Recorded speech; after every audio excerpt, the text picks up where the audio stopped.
Будемо раді двигатися далі до нашої головної цілі – визнання нашої національності і відродження нашого народу. Планувалася наша конференція мало скорше, бо проводити уєдно з фестивалем літом не було можливості, і вже тепер хотілося привести у нашому цьому домі Русинов, котрий тепер є Дом національності города Мукачева. Хочу найперше подякувати членам президії за сумісну роботу, секретарю Ярчі за добросовісне ведення документації, всім вам, бо іскренне і безкорисно борються за правду, за відновлення наших прав. Робота Народної ради проводилася по декільком напрямкам. Культурологічна частина. Народна рада від моменту предыдущого з'їзду, бо туди було по статуту ще з'їзд, тепер вже лише маємо собрання, да? Провела 2 обласних фестивалі русинської культури «Червена ружа». Один мусили ми перенести, бо в останній момент подвели нас із залом. У цілому фестивалі пройшли неповно, дякуючи спонсорам і нашим активістам, котрі безкорисно старалися діла людей. Нашими членами президії Біланін, Сидор проводився сумісно районний фестиваль у Міжгор'ю. Приклали великі усилля для проведення фестивалю всі члени президії Народної ради Русинов. На фестивалі приглашалися гості з-за границі і русини з інших русинських організацій. Ужгородське общество Духновича під руководством Філіпа проводило чествування русинських будителів і діятелів русинської культури. Ми приглашалися на культурні мероприятия інших обществ. Обласне общество Духновича Виноградово маємо честь недавно бути приглашеним на празднування 65-річчя Михайла Чухрана. Ви знаєте, у всіх наш фігляр русинський. Були ми у Сваляві у Тебаві, де відкривався пам'ятник Велиній Гуці. І активною участі в організації приймали Алмаші, отець Дмитрій Сидор. Ви знаєте, що за останній час від предыдущого нашого конгресу, конференції, такі видатні люди, як Чорій, видатні люди, як Алмаші, наш активіст Свалявський Богдан Лакатош, лишили наш світ теперішній і вознеслися на небо, як ми так думаємо. Я хочу, аби ми встали і почтили пам'ять їх минуту мовчання.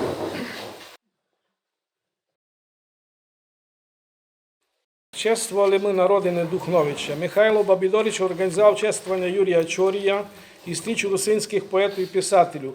Наш теперішній новий голова Ужгородського общества Духновича Михайло Белень більше робить, чим говорить, бо його талант і його роботи, діла русинського народу говорять самі за себе.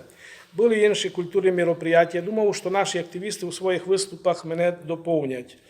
Ясно, що не вшитко нам удавалося, бо нас ніхто не фінансує і кожне мероприятие не просто організовувати. Гроші нам ніхто не дає, тому мусимо, ви знаєте, кого організовує, то знає, як тепер русини можуть себе чувствувати в цьому ділі.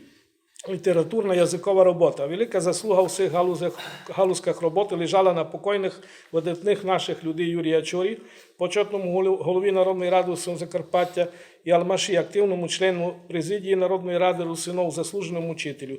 Ці двоє людей, на їм буде Царство Небесне, лишили за собою такий громадний пласт наслідія, що тяжко собі представити. До останнього вони плодотворно робили і мали далі плани робити діла Русину. Юрій Чорій випустив русинський словарь, і я радуюся, що Народна рада Русинов допомогла йому у всьому, і Віктор Іванович Балога допомог фінансово всьому, щоб цей словарь був виданий, котрий є фундаментом, словесним фундаментом нашого народу. Видав фразеологізми русинського язика, масу книг, у швидко 75 книг. І він достойний великої нашої пам'яті і пам'яті потомку. Народна рада Русинов вносить предложення діла Ужгородської мерії для назви вулиці у його честь. Тож ми внесемо і по відношенню до Алмашія, котрий займався русинською граматиком, язиком, русинською педагогікою і другими напрямками. Алмаші організовував научні конференції, активно участвував в кодифікації русинського язика. Думав, що отець Дмитрій розкаже про свою велику роботу культурологічного і духовного воспитання і пропаганди русинов у вшиткому світі, у медіапросторі. Випустили зборники Михайло Град, голова Союзу русинських писателів, Бабідорич, Лемко і другі, дай їм Бог здоров'ячко. Участвує в міжнародних організацій правозащитна робота. Минулого року проводився Світовий конгрес русину. Ви знаєте, що на предыдущому конгресі, так як ми з вами рішали, по предложенню голови Світового конгресу, ми подали документи на входження в Світову Раду. Ну так як по уставу Світової Ради від одної держави не може бути декілька організацій у Світовій Раді, то голова Світової Ради предложив, аби від України йшла обща делегація. Перед конгресом пан Бобінець пригласив мене на зустріч і повів, що він не проти, аби йшла одна делегація від України, як то предложив пан Лявінець. Ми договорилися, що від Народної Ради поїдуть 4 делегати, а від Бобінця 6. Ну, а потім перед конгресом у Сваляві на чествуванні першого губернатора Подкарпатської Русі була научна конференція, пан Бобінець повів, що від Народної Ради може пойти лише один делегат.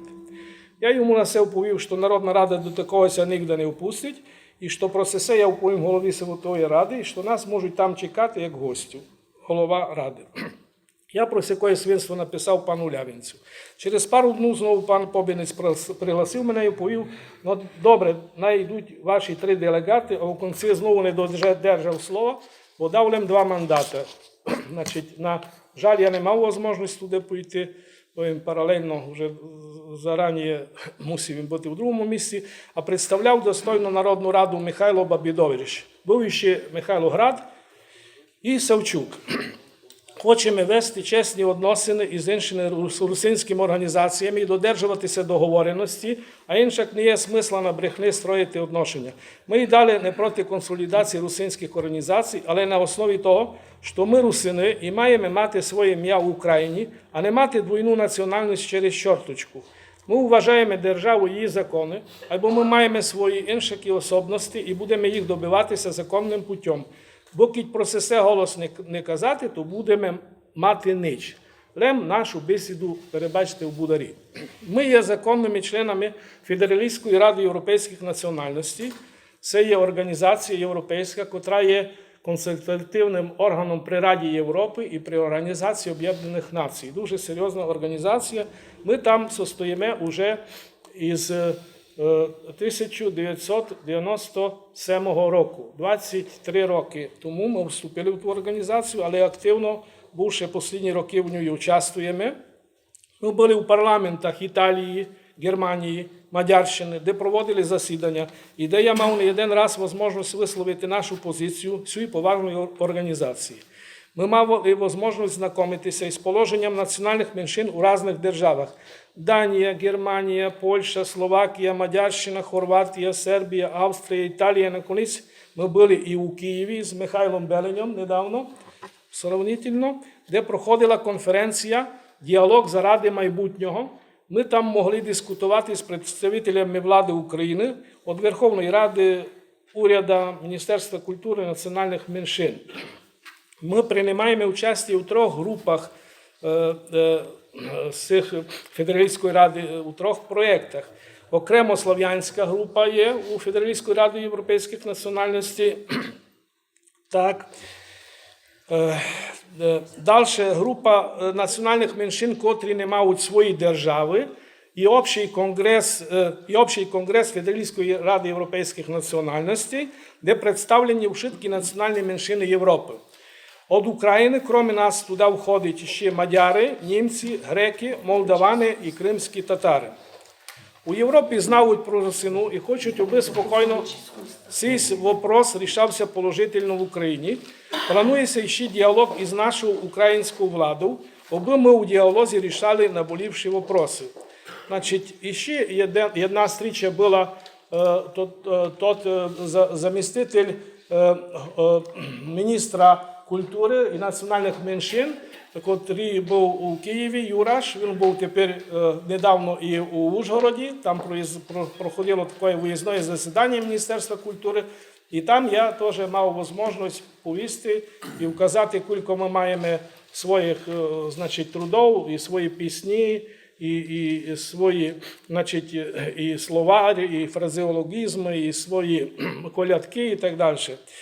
Но, значить, діалог почав, продовжується, і тепер я достав знову від Федералістської Ради Європейських національностей, що може б продовжити цей діалог Ради майбутнього, що із владою України, щоб ми далі проводили значить, контакти, щоб ми спокійно рішали ці питання.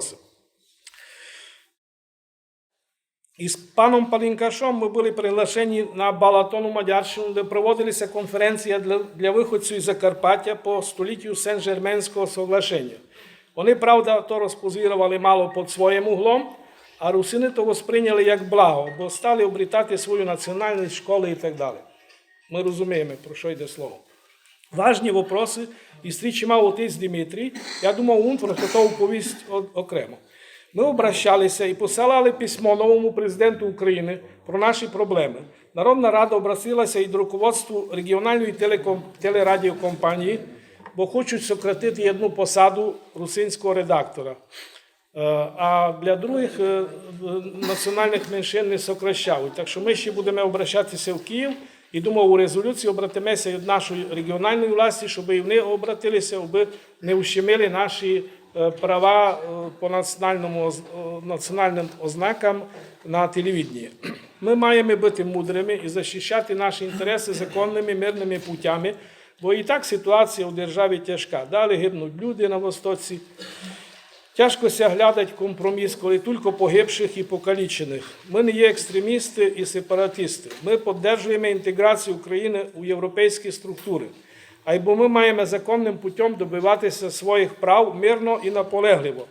Далі треба розвивати свою культуру, свій язик і традиції, не забувати про свою славну історію і вчити про неї дітей. Маємо строїти діалог із місною і центральною владою, аби не пужали русинами інших, аби виділи, що русини не враги держави, а її законопослушні і порядні граждани, котрі, правда, мають свої особливості, від котрих не можуть відказати, бо як се може відказати від своєї матері або отця. Я був на телевіденні, просив їм руководство, бо руководство є в Києві, а тут лише менеджер, так, щоб вони сокращали ту редакцію. Значить, говорили, що наші опоненти активно лобірують, аби взагалі закрити русинську редакцію, розумієте? А їм відповідають, що чекайте, так є русинська редакція у Словакії, є там русини, є русинська редакція у Мадярщині, у Сербії і так далі. Коли є русини по Європі, коли вони признані, так чому треба ущемляти права русинів у нас на своїй землі в Україні? Ми противники крайнього націоналізму, котрий у історії все приводив до трагедії. Ми вважаємо українців і український язик як державний, або хочемо, аби наші діти і внуки знали русинський язик, гордилися цим і знали, чиї вони діти. Печатаємо по-русинськи, говоримо по-русинськи, проводимо фестивалі русинської культури, розвиваємо наші обичаї і традиції, пишемо учебники для наших школ, відтворюємо наші пісні і фольклор, пишемо вірші і смішні вірші, прозу і драматургію. Ясно, що тяжко, бо не маємо ніякого фінансування. Ми випускали газету по фінансовим тим можливостям. Не маємо можливості випускати. Хіба тепер будемо в інтернеті більш активні. Так. Надіюся, що буде і ліпший час. Наші руководителі русини бояться заявити, що вони теж русини, бо їх не пропустили з роботи. Бо, ви знаєте, був прийнятий план заходів ще в 96-му році. Там було 10 пунктів антирусинського плану, по котрому були пункти, котрі ущемляють наші права. І ясно, що руководителі, якщо заявить, що він русин, а держава таку національність не признає, то буде мати проблеми. Хоча я вам повім все одно, своє слово все обстається близько, який ти не продав свою душу. І вони є многі наші сучувствуючі люди, і допомагають періодично, і все одно мають своє мнення, не позравивши на те, що займають якісь посади. Ми були недавно в Австрії, бачили, як там у маленьких селах, там, де живуть словенці, словени, да? Словенія є рядом із Австрією, як у тих маленьких селах побудовано защита тих національних меншин у таких розвинутих державах. Маленьке село, там немного учнів. У нас тепер, ви знаєте, по тому закону ці школи і не будуть существувати в тих малих селах. Їм непонятно, де треба буде йти. у якусь бувшу школу добиратися, може і 5 кілометрів, і 7 кілометрів, а там ні, там держава багата. Там дітей із садика вже учать два язика. Учать свій родний язик, словенський, аби діти знали свій родний язик, і учать австрійський, німецький язик. Уже як йдуть у школу начальну, їх учать уже 4 язика. Словенський, німецький, англійський і чаще всього італійський. Уже діточки учать. У начальних класах, якщо у нас є одна учителька, то там 15 учителів. Там кожен має фізкультуру своє, німецький язик своє і так далі. І дітей вже учать з малості у прекрасних условіях. І вони пам'ятають, кого вони є. Чистують Австрію, чистують той язик державний, але мають свої особливості, котрі не хочуть забути. Помагає їм, крім того, ще Словенія, і вони себе чувствують добре. Вони просто не знають, уж ці можуть тут і фінанси освоїти, тут і вшитки, котрі йдуть від австрійського правительства і від допомоги із Словенії. Так що надіємося, що ми то теж достигнемо.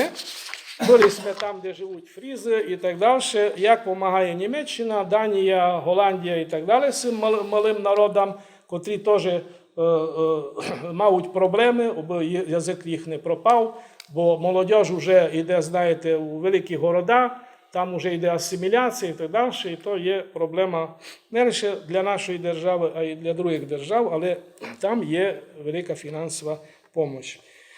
Більше я задержувати вашу увагу не буду. Значить, я туди вам хочу всім подякувати за допомогу, за роботу президії нашої Народної Ради, всім активістам. Бо ви знаєте, що ми робимо безплатно, ми робимо як волонтери, нам ніхто не дає ніякі фінанси. І це, звісно, добре з тої сторони, що ми все-таки держимося і хочемо, аби нашої не пропало. Дякую вам.